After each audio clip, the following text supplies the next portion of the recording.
Suleika Jaouad, welcome back to the show. Hi, I'm so happy to be back. How's it going? I'm happy you're back. It's going great. Bianca Harris, welcome back to the show as well. Thank you so much. Very happy to be here, especially today with Suleika. Actually, maybe that's a good place to start then, because Bianca, I'm embarrassed to admit I wanted to have Suleika back on the show, but I never asked you because this was your idea first. What was motivating you? Well, I've always truly admired your work and your story, and I know you were on the show before. That really wasn't even a time when I was doing anything with Dan, really, work-wise. But we had been developing a journal over the summer. And Dan is also obviously on Substack, and I've been reading your Substack, which I love. And so sort of together, I thought, oh, well, this is very topical. And what is it, what is she doing that, we could learn from? And so that's sort of where the idea was generated. But mostly just a great excuse to be able to meet you, talk to you. That's exactly how I move through the world in terms of my creative collaborations.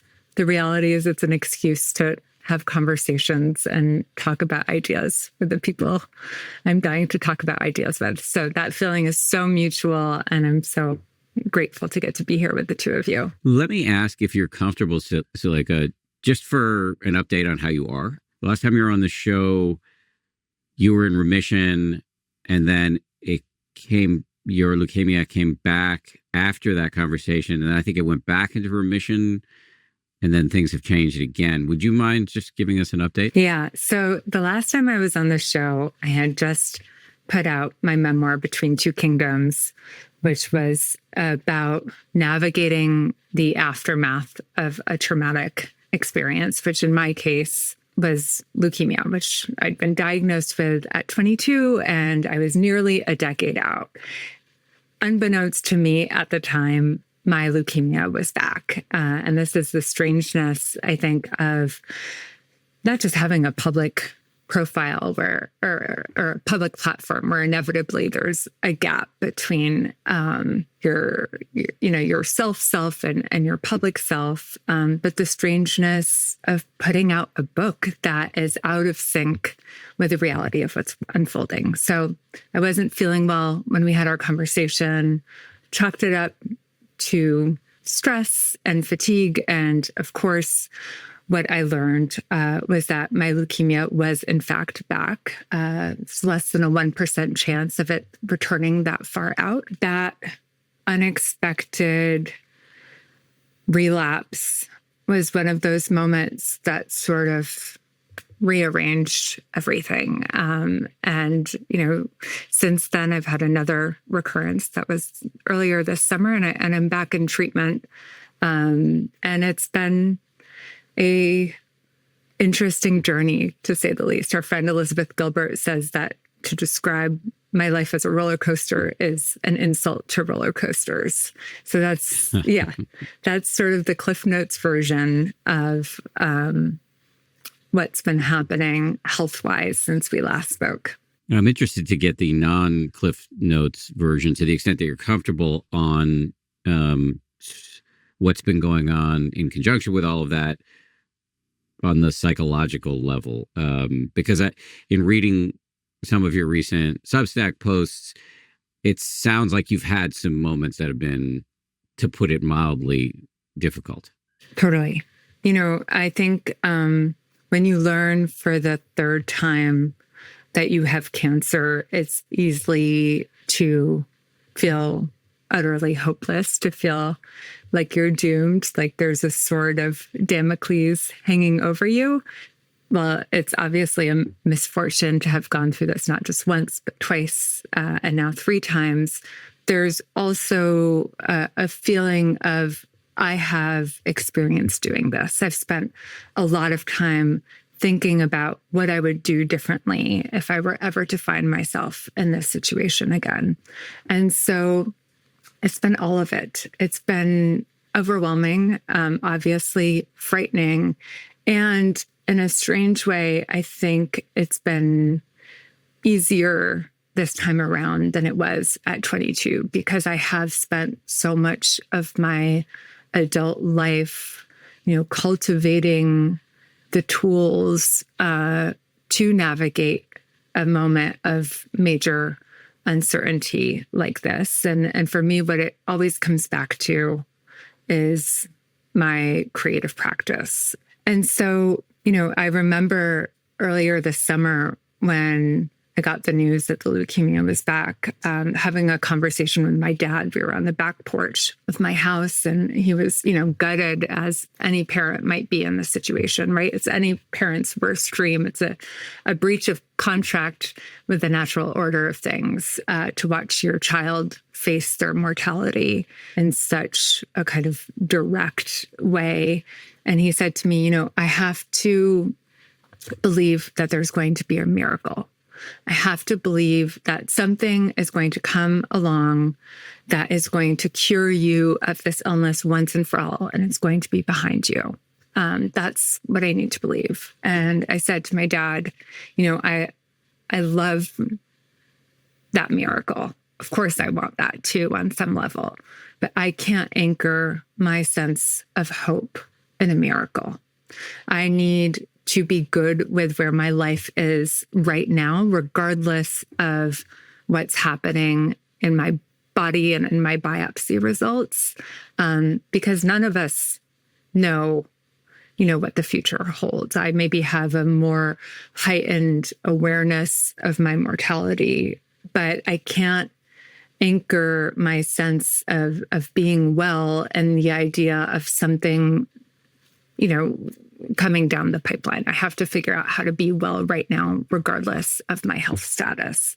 And he really heard that. And so that's been the main shift, I think, for me, is not defining health in terms of blood results or statistics, but figuring out what I want my life to feel like, asking myself hard questions about what isn't in sync with the life I need to live to feel good right now, and then making changes. And I think, again, the specifics of my situation may be unrelatable. Most people do not get leukemia 3 times in their life.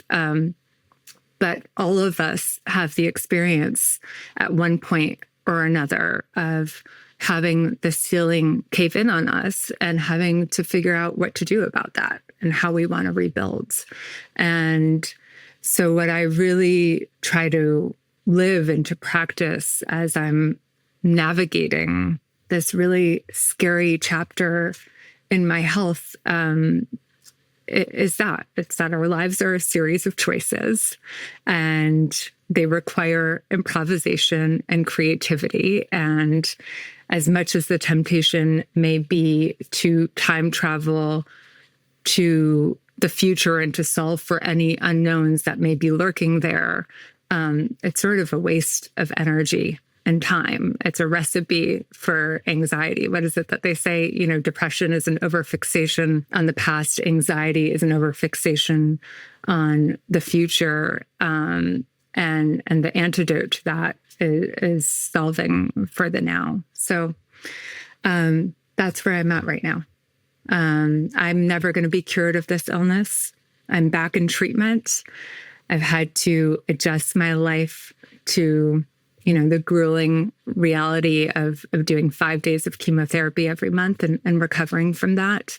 But regardless of what the specifics of that treatment protocol might be or my prognosis, I'm committed to living the most grounded, inspired life that I can, regardless of how long or short it may be.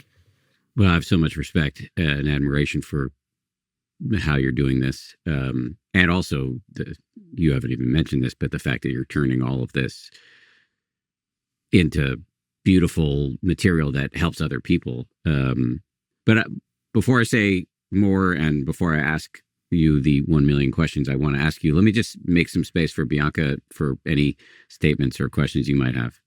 I do feel speechless in terms of just your presence and grace and honesty and eloquence and being able to describe what probably feels Like it barely touches the surface as far as the experience goes. Maybe, maybe not.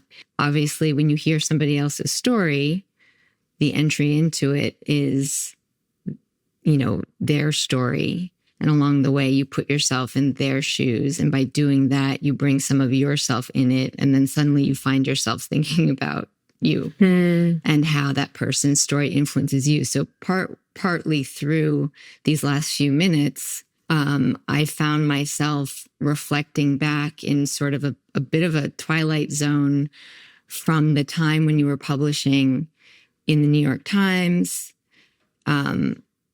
which was around the time when I was just starting my first attending position. And I believe we were at the same hospital. And I ended up doing I know some of the doctors, and I had been doing some research with two of them in particular that one of them you do name, so I know that that's true. And I remember every time there was an article that came out, there was nothing I wanted to read more. And also I had a really hard time bringing myself to read it. I've been thinking about it for years, actually. And I only read your book this past summer for the same reason. Something was just stopping me from going there, even though I wanted to so badly, because I knew that I just wanted to know more about you and your story, and that there was so much to gain from it. And so I was stuck daydreaming about that. And I think there was a little bit of envy in how creative an outlet that you had. And also pain, being able to picture what you were going through just on a logistical level at the hospital. And finally putting those two together and reading your beautiful story and hearing about it again, it's like here in my chest. And I'm really grateful for that. I don't know what I'm trying to say other than that's what happened when you were speaking. Thank you for sharing all of that. What do you think was at the root of that resistance? Well, now I fear making it about me, so I apologize. No. But I mean, if I'm honest, and I've been thinking about this and writing about it a lot. I had a very severe illness when I was younger. I had a brain tumor. And then later, during my time as an attending, I became a patient at the hospital as well. And I've always struggled with which box I should put myself in. If you had to divide the world in two boxes, cancer, no cancer, you'd put me in the cancer box. But if within the cancer box, I'm at the lucky early stage part of it. And I always found a way to sort of shame myself into being pulled towards other people to belong and share, and thinking I have no business being there. And with that, you obviously don't validate your stories, but especially being, a doctor in a cancer hospital, everybody's story trumps yours. Everybody. And I think just feeling unworthy was part of it. Yeah, it's so interesting that you share. Thank you for sharing all of that. And I'm always interested in what, attracts people to certain stories and what repels them. And often they're the same thing, right? The very thing that's drawing you to it is the very thing that makes you maybe step back because it feels almost too hot to touch.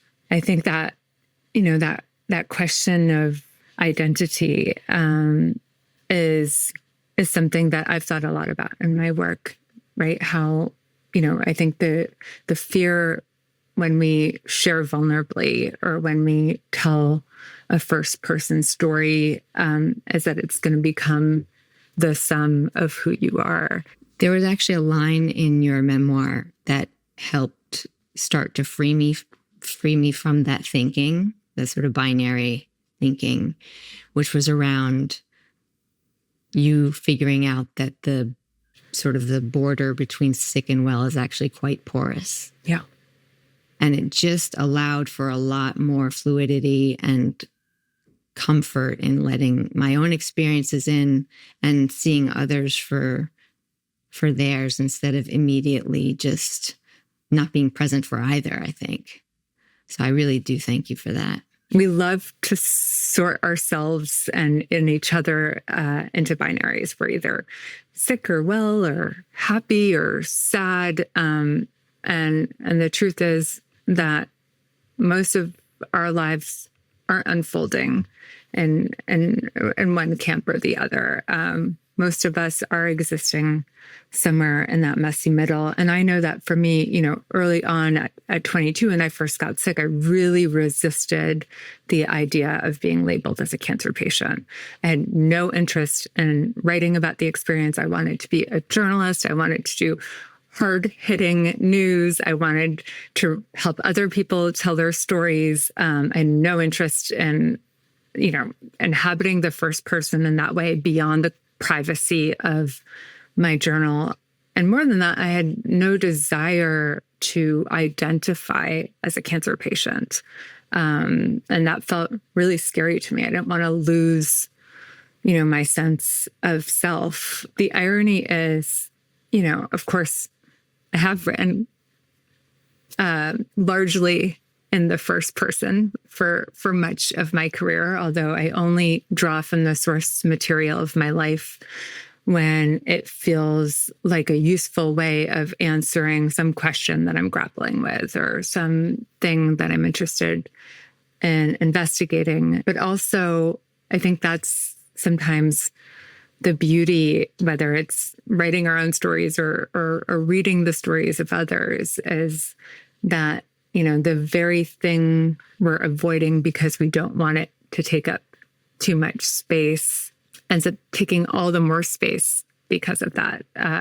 My friend Nadia Bolz-Weber says the greatest antidote to shame is sunlight. And I think that way about stories too. It's like the second I write something down, it consumes me less. I've taken it out of my body and placed it onto the page. And the same as a reader, sometimes I read something, whether it's fiction or nonfiction, and I think to myself, like, I didn't know you were allowed to say that, or it's the first time I've seen this thing I've been grappling with, expressed in this way. And what maybe was eating me up suddenly, ceases to do so as much.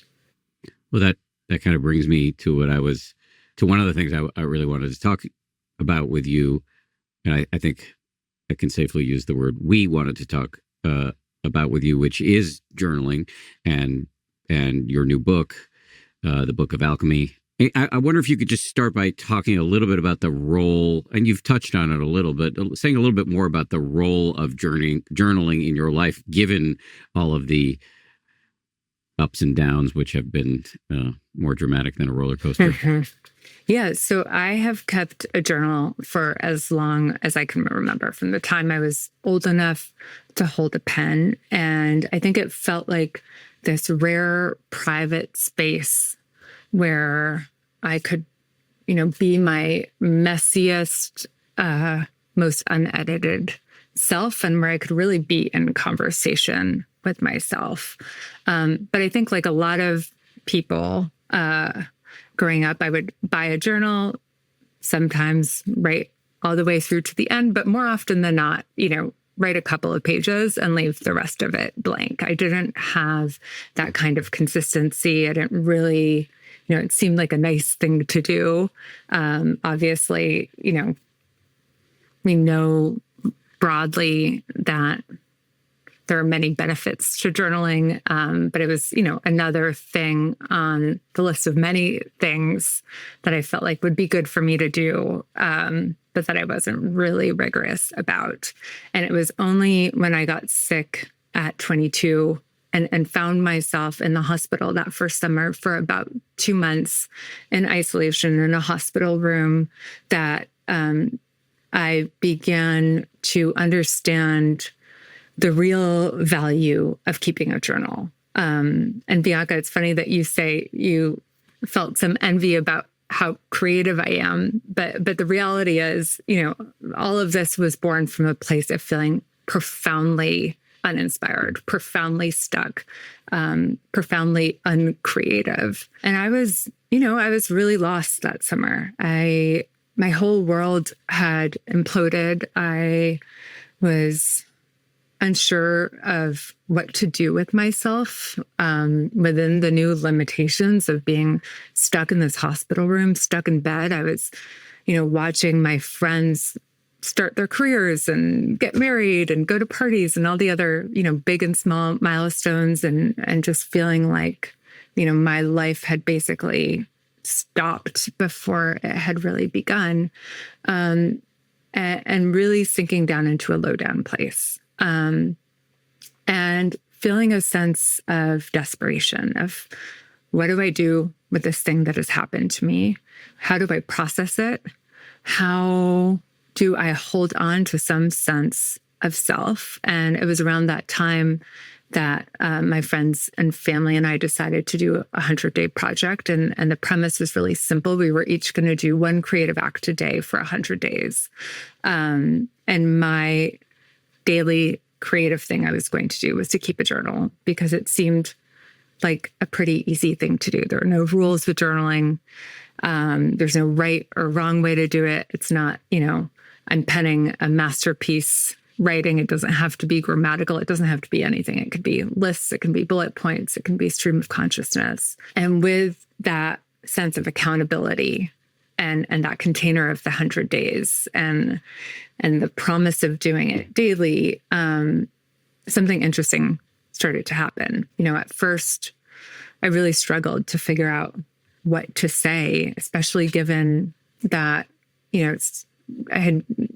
I was stuck in this bed. There wasn't much happening in my life, not much fun stuff to report on. But in pushing through that resistance and committing to that daily practice, I started to use my journal as a kind of reporter's notebook. I started to write about all the things I couldn't say out loud to my loved ones for fear of worrying them. I wrote about shame. I wrote about anger. I wrote about fear. I wrote about death. I wrote, little character sketches of patients I was meeting. I wrote about gossip I'd overhear from the nurses, and it was all of it. It was the kind of mundane aspects of what I was navigating, the more humorous ones, and these deeper reflections. And in the course of keeping that journal, I started to feel for the first time like I had some sense of agency, some sense of narrative control, especially at a time in my life where I'd had to cede so much control to others. And more than that, it conjured to mind the idea of alchemy, this idea of, transforming something that might feel base or even worthless into something precious like gold. And I realized actually that while, this diagnosis was devastating, it was also raising some really valuable questions. It was helping me reroute my priorities. It was making me ask questions like, if I only have 3 usable hours in the day where I can do something, what do I want to do with those 3 hours? Who do I want to spend time with? And without the container of the journal, that place to pause and to reflect in a daily way, I'm not sure that I would have been able to begin to think about how I might alchemize or transform this period of illness and confinement into a period of time that might actually be worthwhile and meaningful and informative. And so this book, the Book of Alchemy, is about just that. It's about cultivating a daily creative practice through journaling as a way to ask ourselves the big questions, as a way to begin to take narrative control in your life. We live in a world where, so much is happening, so much information. It's like drinking from a fire hose of information and human suffering every time you open the news. And I think for me, it's easy for my life to feel overdetermined and underconsidered when I'm not taking that moment each day to pause, to free write, to follow the thread of my intuition, and to paraphrase Rilke, to live my way into the answers. I'm just wondering, in terms of your 100-day project, when you started doing this journal, were family members sharing their creative projects with each other real time? Or how did that work in terms of you presenting your fears when they too were also fearful? And how did that go? Yeah. So, I think one of the biggest questions that we grapple with when someone gets sick is like, how do we show up for one another, or really in any moment of tragedy? And it's so hard to know what to say in those moments, regardless of if you're the person in the caregiver's chair or you're the person in the hospital bed. And what I've observed is, there's so much pressure to find the right words, to put on a brave and strong sort of face for one another, that more often than not, at a time where all we want is connection, what's happening is a breakdown in communication. And so, I think one of the hardest questions to answer truthfully, and yet it's the most common question we ask each other, is, how are you? And the reflexive knee-jerk response is, I'm fine. And so that's what I would say to my mom. That's what she would say to me. And of course, neither of us were fine. Of course, both of us were likely, grappling with the very same fears that we didn't want to burden each other with. And so what was interesting in the course of doing this 100-day project is there was never any expectation to share what we were making. But inevitably, that became, a focal point in our conversations. I would write something in my journal, and in being able to give language to what I was feeling in the privacy of that journal, what I'd find is that I had the words to then talk about them, to talk about what I was feeling with my family. My mom, for her 100-day project, was making a small ceramic tile each day that she assembled into a shield. She called it a magic, Suleika's magic shield, a shield of protection that she hung above my bed. And, of course, the undernetting of her project was, this desire that I think many parents have to protect their child from harm, from hurt, and also the terrible knowledge that you can't. You do the best that you can, but there's only so much you can do.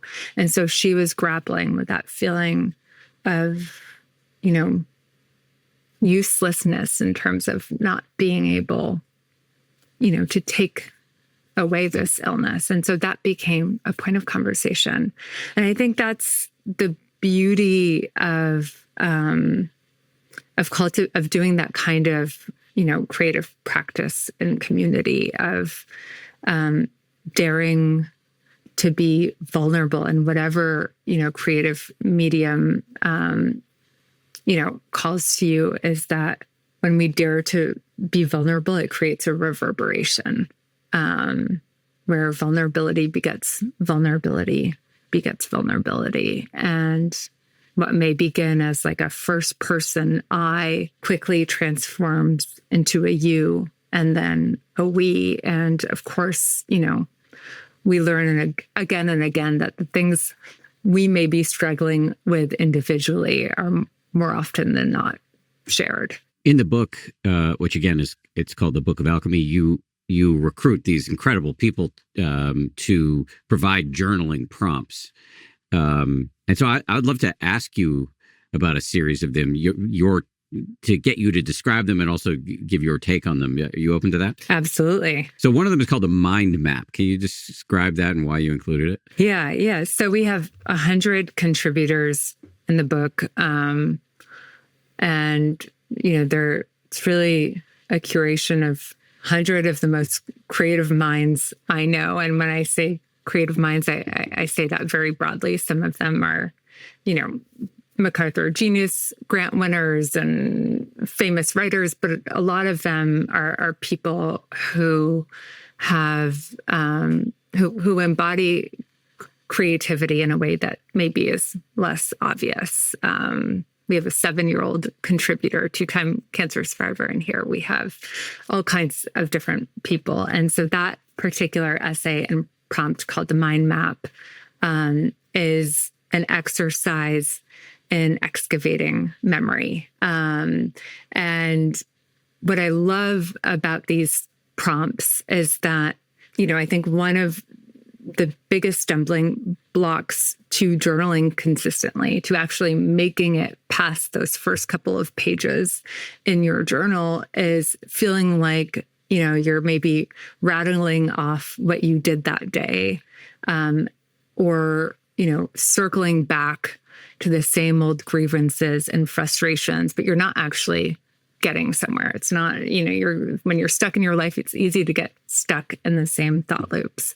So I'm someone who wouldn't necessarily have thought that I'd respond to the idea of a prompt. It felt maybe overly prescriptive. But in order to get somewhere unexpected and interesting, the way that I like to approach my journaling is by reading a short essay, a short piece of literature, and then a prompt, which you can either follow, or maybe you hate the prompt and you write into why you hate the prompt, or maybe it just sparks something and you go in an entirely different direction. The prompt is really just there to spur you. It's there to kind of twist the cylinder of the kaleidoscope and to let the light fall differently.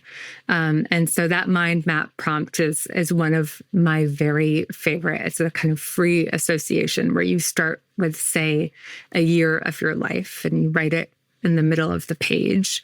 And from that, you begin to free associate different big events. And then from each of those individual events, you begin to free associate more events. And that's, the interesting thing about memory is, so often, we remember the peaks and the valleys, right? You remember the day you got your diagnosis, but you don't remember, the drive there and the really beautiful conversation that you had leading up to it.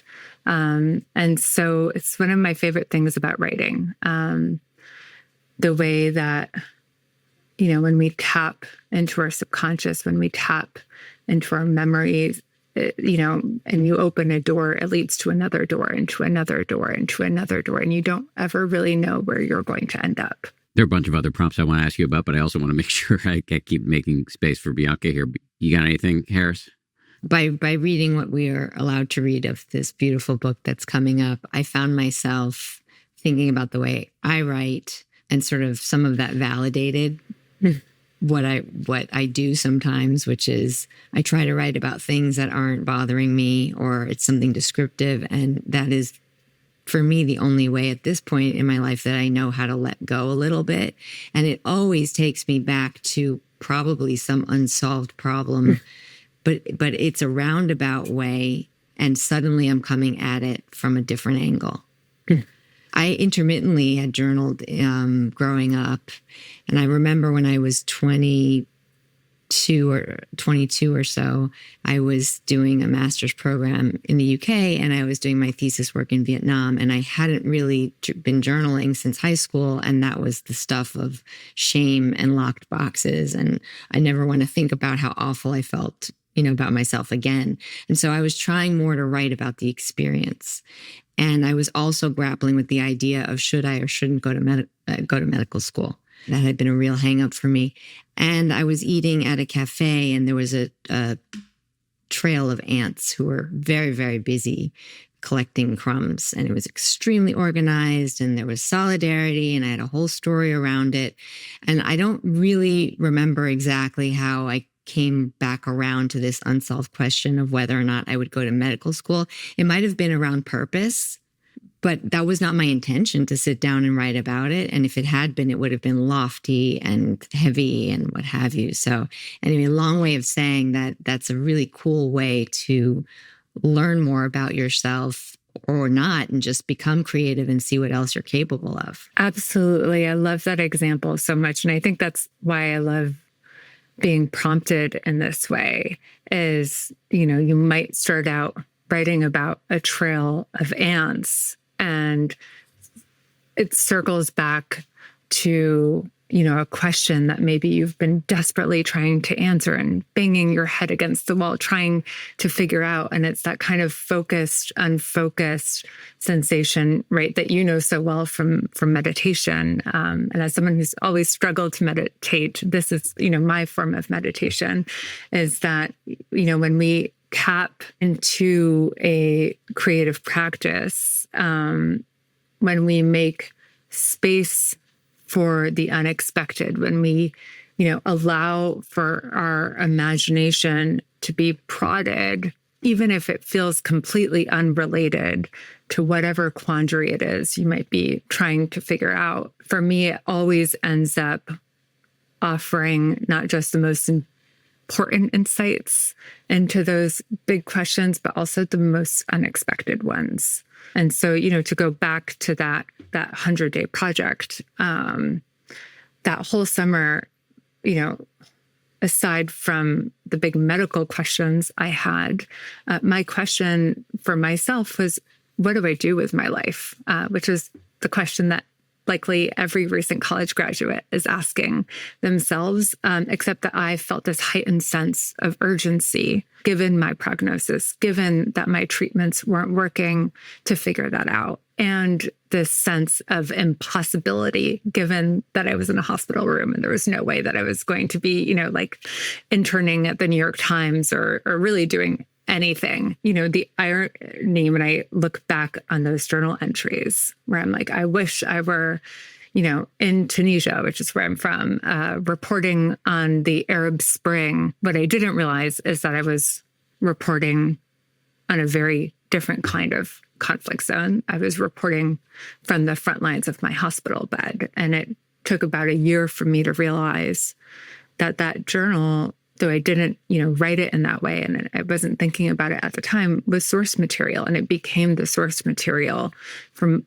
my very first writing job, my very first time being published, which was this New York Times column, Life Interrupted. That was about the very things, that I'd been writing about that felt particular to me, that felt honestly shameful in some ways. And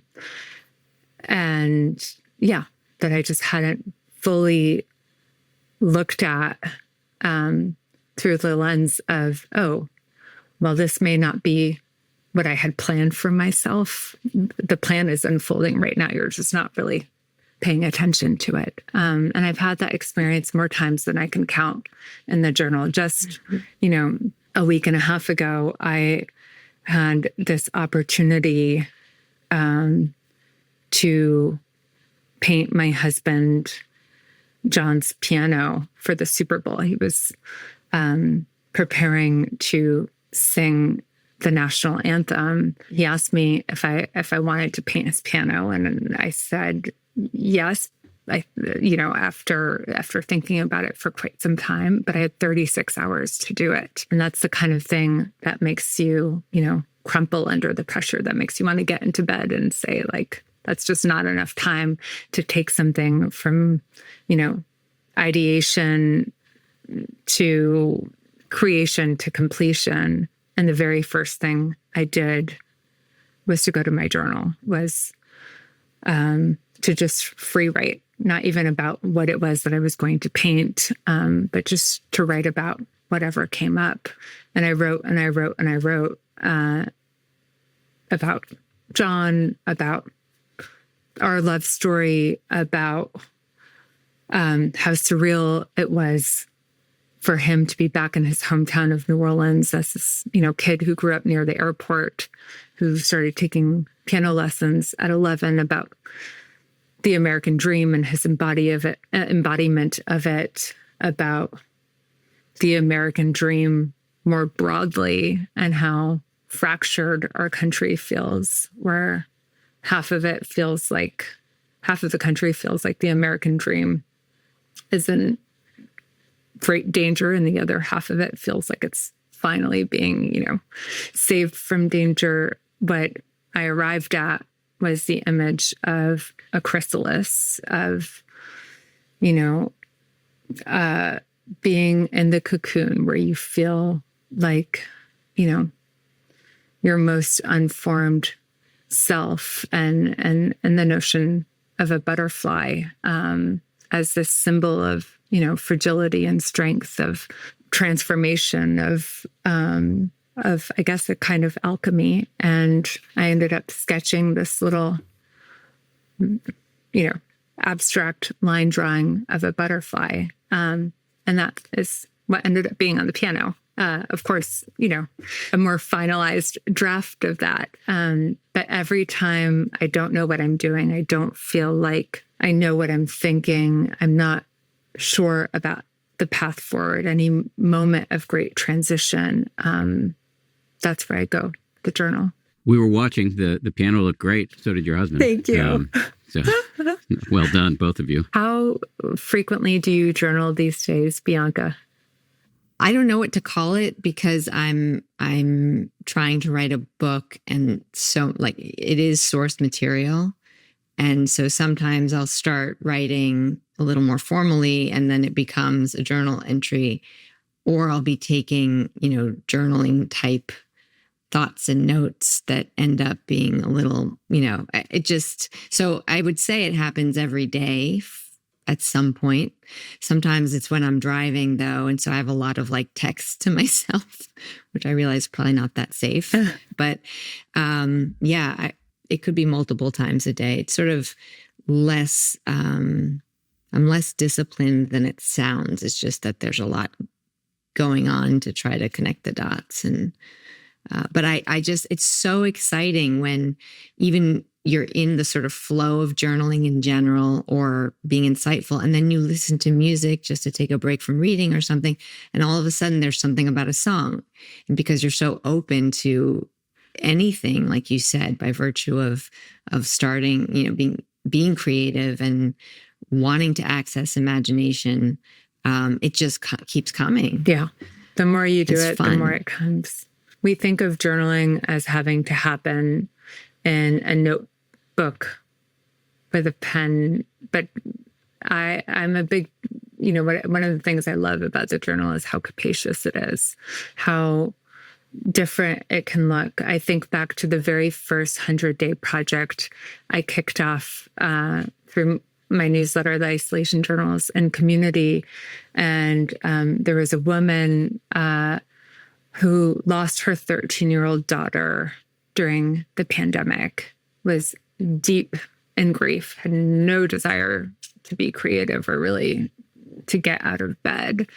And she decided to do this 100-day project really from a place of despair and desperation. And she couldn't bring herself to write. But what she decided was to keep a visual journal. And she used her daughter's art supplies to create a little memory of her, or a memory of something they'd shared together.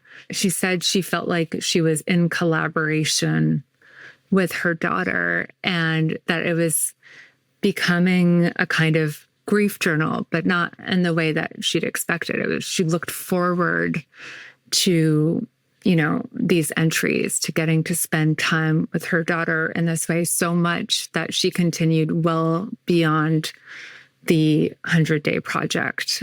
I think of another contributor in this book, the great writer Gia Tolentino, in the New York Times, and in her essay, she writes about looking at her calendar one day and realizing that she hadn't had a single unscheduled day in 3 months, and that she had been on this kind of hamster wheel, going, and feeling like she was being productive, but realizing that she wasn't sure what she was even running towards, or if it was, in a direction that she wanted. And so she began a sunset log on her phone, which was her version of journaling, where she would write about the sunset and describe it. And really simple, not, no word count, no fancy leather-bound journal. It was a journal she was keeping in the notes app of her phone.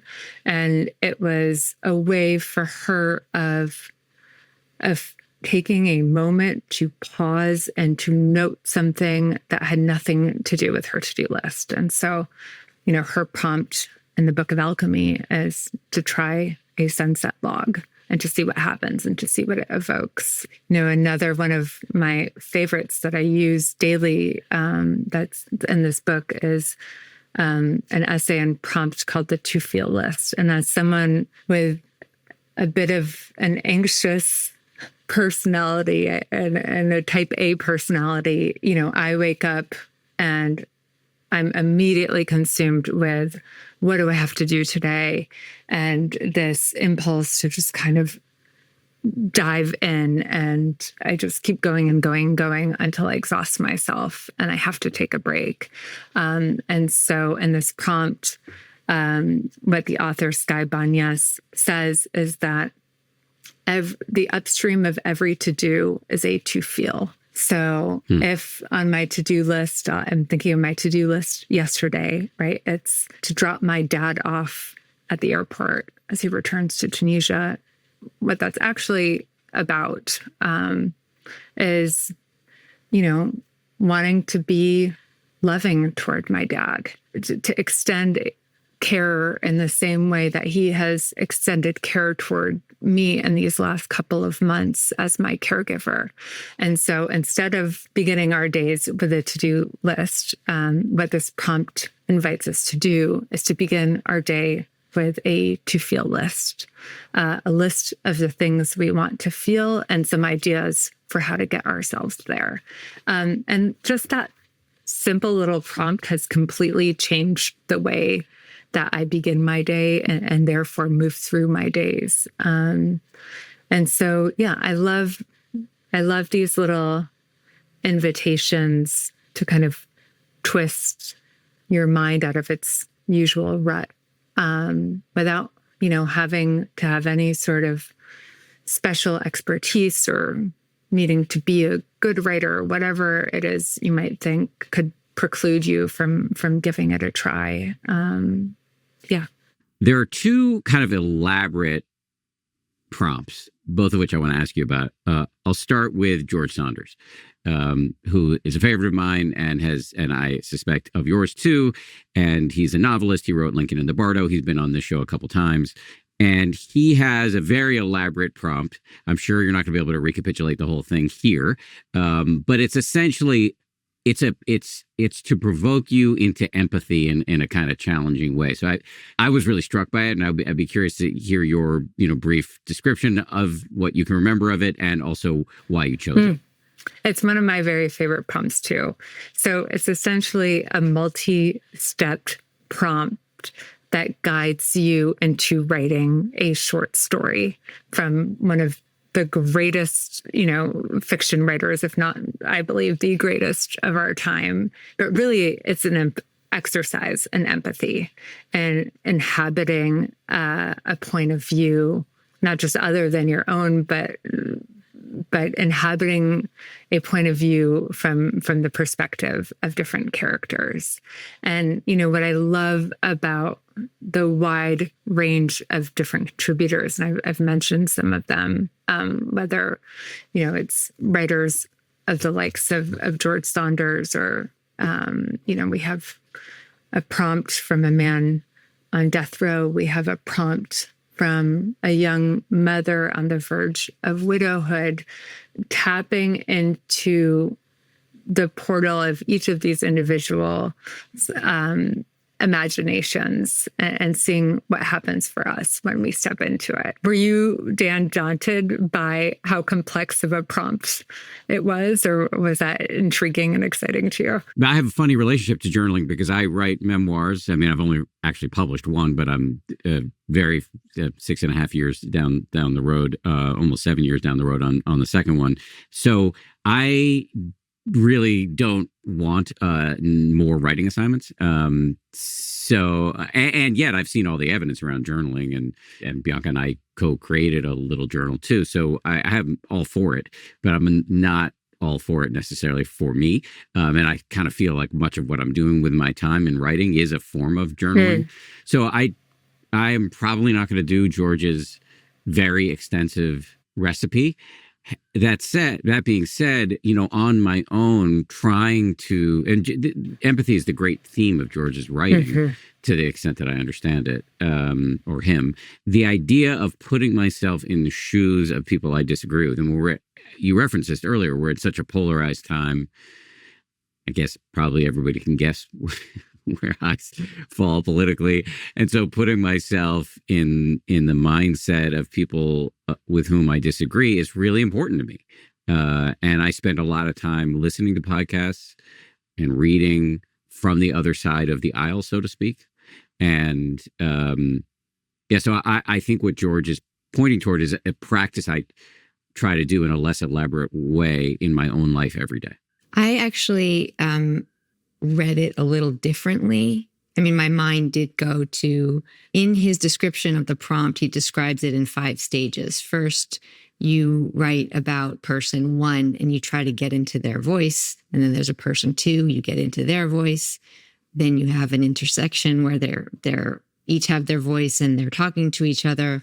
And then I think in the 4th stage, one does something to the other, or it's after one has done something to the other, and you re-enter their voices in the aftermath of their interaction, if I understand correctly. Yes, except for the first person 1 is specifically supposed to be somebody to whom you sincerely feel an aversion. Yes. Right. And so I actually had a personal trigger with that, but then...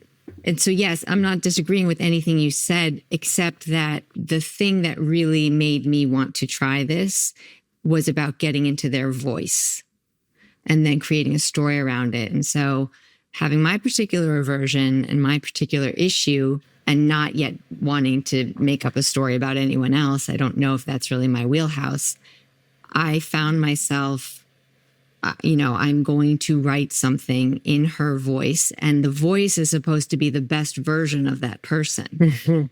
And so I wanted to make her person 1 and see if I could access what I'm averse to differently and challenge what I think the narrative is, and then actually write out the interaction. So maybe we're not saying anything different, except that I thought his prompt was actually one of these, I'm not trying to make you get too heavy, but let's try to get into voices and characters and stories that ultimately, obviously, will speak to relating to each other and empathy. Well, and I think that's the beautiful thing about these prompts.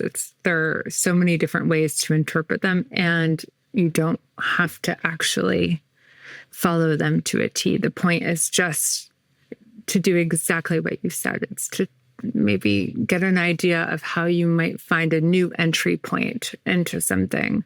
And so when I did George's prompt, I actually ended up, basing my character off of a real person who I was struggling to not just access empathy for, but even struggling to just understand what was happening. And it was an exercise in fiction, I guess an autobiographical fiction, and I didn't necessarily follow it to a T. But it was helpful for me to really fully inhabit a perspective that felt especially challenging because it was, a trigger for something that was happening. But I'm interested in what you said, Dan, about feeling like, you write for a living and more journaling is more writing, and who has energy or time for that. I totally get that. I feel that way sometimes about reading books. It's like I spend so much time reading that by the time I get to leisure reading, I just don't have the energy for it. But I think for me with journaling, a couple of things came to mind. It's like, I don't know that I could have written my memoir had I not kept a journal, because I don't know that I would have remembered as much had I not committed it to ink. And there's something about the act of writing something down,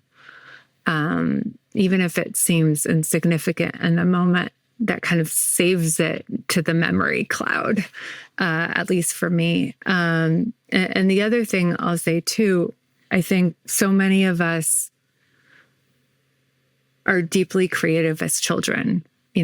We write, we dance, we play, we tap into our imaginations and come up with like make-believe stories. And we lose that access to the creativity that I believe is in each of us as we get older. And you think, when you're professionally creative, that doesn't apply to you. But for me, I think in a way it applies all the more so. The more I write for a living, the harder it is for me to tap into that place of freedom and experimentation and ease that I had as a child, because I'm thinking about audience, I'm thinking about critics, I'm thinking about form, and it sucks all the joy and all the spontaneity out of it. And so actually, whenever I'm doing like my writing, I try to do my first drafts in the journal to trick my brain out of that place of this is serious writing and I must deliver and I must do a good job and I must meet this deadline and it has to be unimpeachable. Otherwise I'm going to put my foot in my mouth and someone's going to get really mad at me on the internet and blah, blah, blah. And I actually will do, I wrote all the first drafts of both these books in my journal, so that I could try, to cultivate that feeling of if this is writing just for me, I don't have to know what I'm going to say. I don't have to know where it's leading. And I'm just going to write all the way through to the end without caring if it's any good, because nobody's ever going to see it. And I find that actually has become the most important and sort of non-negotiable part of how I warm up to do my writing. I love that. It's really smart. Actually kind of leads me to the next question, the last prompt I wanted to ask you about, which is Elizabeth Gilbert's Letters from Love. Elizabeth Gilbert has also been on the show, and she's, as people may know, she wrote Eat, Pray, Love and has written novels and is just pretty creative and extraordinary person. Side note, she's coming back on the show soon because she has a new novel coming out. Anyway, she has a very popular Substack called Letters from Love, and she asks people to write themselves a letter from the most loving voice they have. I think I'm stating that correctly. Anyway, she asked me to do it, and I've been just putting it off for lots of reasons, I'm sure. But yeah, I'm going to shut up and get you talking about why you find this idea compelling enough to include it in your book. Absolutely. So Liz is a dear friend and mentor and a fellow journaling fanatic. She has this really unique approach to journaling. She calls it a two-way prayer, where every day in her journal, she says, "Dear love, what would you have me know today?"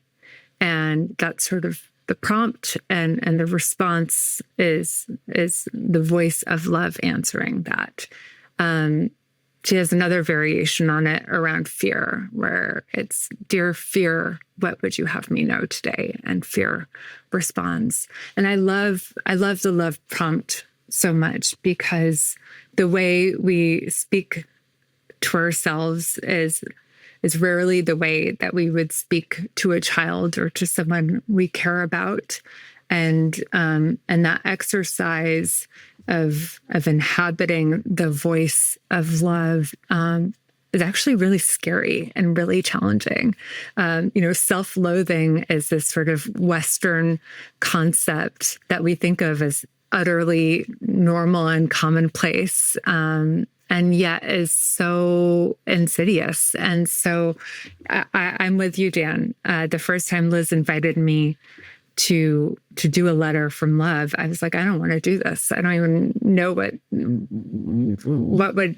happens if I have nothing to say. What happens if love has nothing to say in response to that question? It's another one of the journaling prompts that I return to again and again. And I'm always surprised by what comes out. And it's often the thing I need to hear that I didn't know I needed to hear.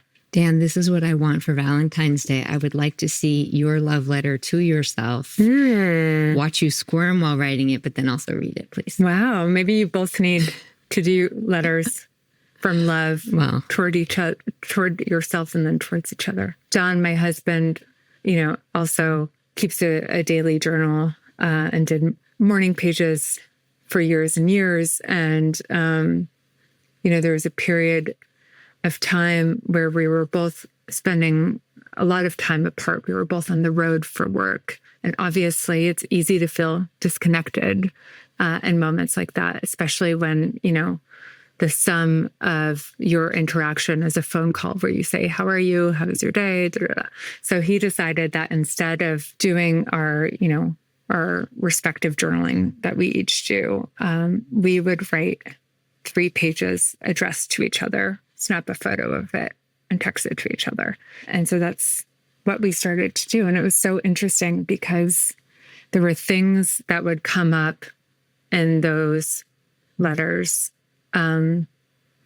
that I don't even know I knew I was thinking or feeling about. And I know the same was true for him. And there were certainly things that wouldn't have made their way into like the quick 15-minute phone call in between, meetings or the quick FaceTime from the airport terminal. And so it's something that we've continued doing now, even when we're under the same roof, when we're feeling like for whatever reason, we're not able to talk to each other in the way that we'd like.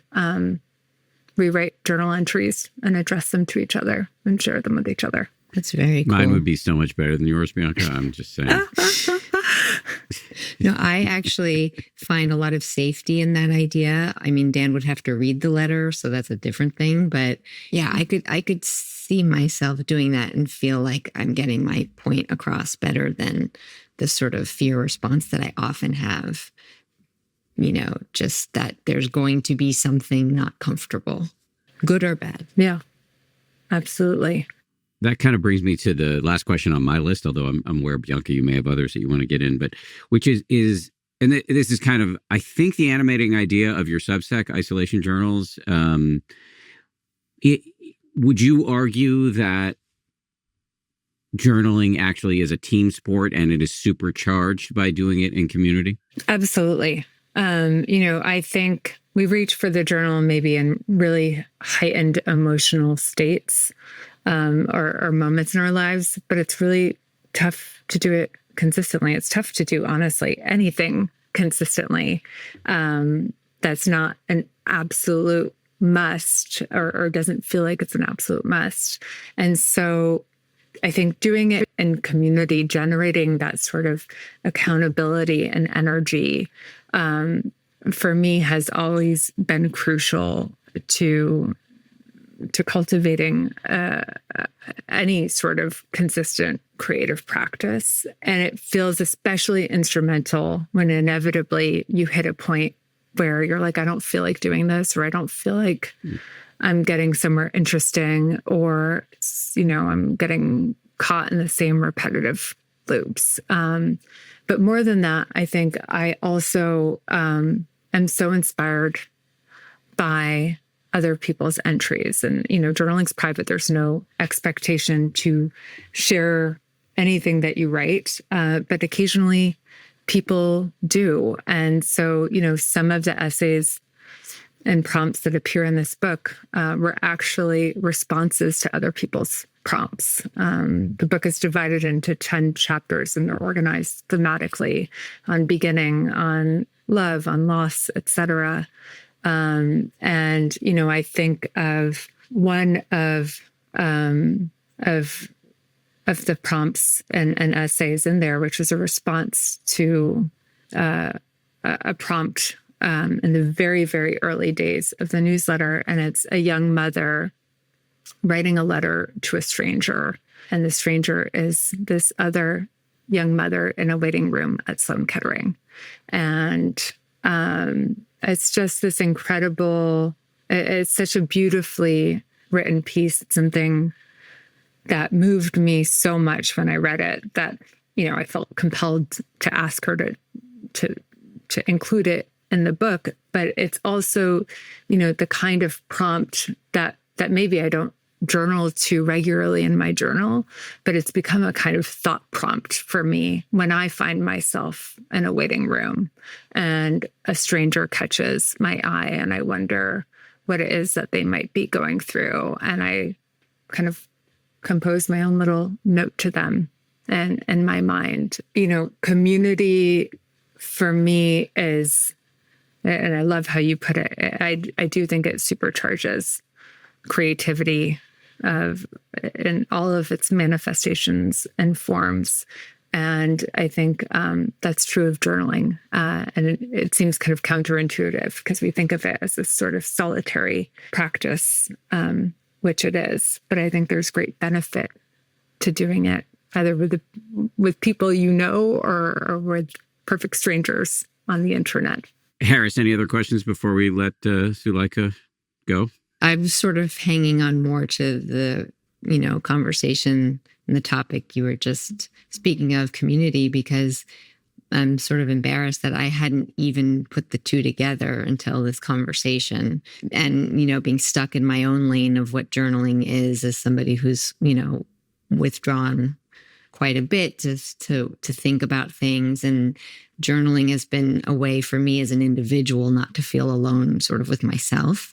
And of course, as you grow and experience and learn, you let more people into that orbit, and then suddenly it becomes exponential in what you get from their experiences, and then you give your experiences. And so I guess it was happening naturally, but I hadn't really put it together as what it really is, which is community, which is connection, which is the whole point of figuring all of this out.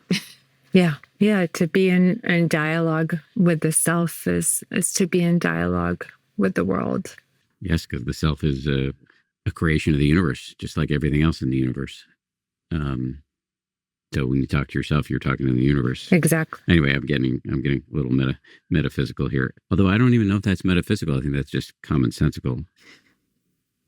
Just one little thing here. We don't have to talk about this, and I wasn't planning on talking about it per se, but you did reference that you were struggling with meditation, or that you have historically struggled with meditation. And I do just want to point out that often the confusion is that people think that the struggle that they're having is proof that they're doing it wrong, but actually it's usually the stuff that you're struggling with, often it's distraction, is just part of meditation, and the fact that it's happening is proof that you're doing it right. Thank you for that. And it's funny. I think of journaling as my version of meditation. And yeah, sometimes the thing that you're struggling, the thing that you're resisting is exactly when you've touched on something worthwhile. I had this Post-it note when I was writing my first book on my desk that I think also perhaps applies to both journaling and meditation, but it said, if you want to write a good book, write what you don't want others to know about you. If you want to write a great book, write what you don't want to know about yourself. And so for me, it's in the pages of my journal, or when I do try to meditate and feel like I'm, failing at it or not doing it right. It's, all that noise, all that clamor that's coming up. That's sometimes the most interesting, valuable stuff right there. Yeah, it's the point, actually. we think it's an obstacle or a problem or a hindrance, but it's that is the point, to get to know what's happening in your mind so you're not so owned by it. Just before we go, anything you were hoping to cover that we didn't get to? I guess last thing I'll say, and feel free to cut this. I mean, this is my first interview I've done about the book. And what I was thinking is, like, I'm not quite sure how to talk about it yet. But more than that, I think it's actually hard to talk about journaling. It feels like this, perhaps like childish pastime that we do in a pretty little diary with a lock, or it somehow doesn't feel rigorous in this way. There are, lots of reasons not to try something new. Our lives are busy. We feel our resistance to them. But maybe I'll challenge you, Dan, to actually writing through one of those prompts, like George's, and in return, maybe I will give meditation a go as well. How about that? That's a good deal. I like that. And I would say they to have anybody similar PR problems, right? Both similar PR problems, exactly. Yes. Yeah. It's like a thing that we know is good for us, but someone else can do it, or maybe someday I'll get around to it. Exactly. And just to say, anybody who thinks that journaling is, something, done only by distraught teenagers, that actually there is a ton of evidence. And Bianca and I interviewed one of the leading scientists who has really pioneered the research into journaling. I'll post a link to that in the show notes. And so there's a lot of evidence to show that there's hard data to show that it has real benefits. Just before I really actually let you go, Suleika, can you just remind everybody of the name of your new book and anything else you want us to know about? The new book is called The Book of Alchemy, a creative practice for an inspired life. It's really everything I know about cultivating a creative practice to try to, transform life's interruptions and peaks into something interesting and meaningful. And it has 100 essays and prompts from the most creative minds I know. And it'll be coming out on April 22nd. I'm so excited. We're planning a very exciting tour. I'll be with my husband, John, and we'll be announcing that soon. It's the practice that has changed my life, and I'd go so far as to say saved my life. And if you're like Dan and you're like, that sounds cool, but maybe not for me, commit to 5 days and 5 prompts and see what happens. Where should I start for my 5 days of meditation, Dan? You can take the intro course on Sam Harris's Waking Up app. Okay. That's a really good intro course. Deal. I'll do it, and I'll report back. Okay. We're likewise. All right. We have a deal. And just to plug you just a little bit more, her Suleika's previous book is called Between Two Kingdoms. I'll put a link in the show notes to her appearance on this show in September of 2021. She also has a Substack called The Isolation Journals, which is really popular for good reason. Suleika, thank you for your time, and both of us wish you nothing but good health. Thank you, Dan. Thank you, Bianca. What a joy. I'm so grateful. Thank you so much.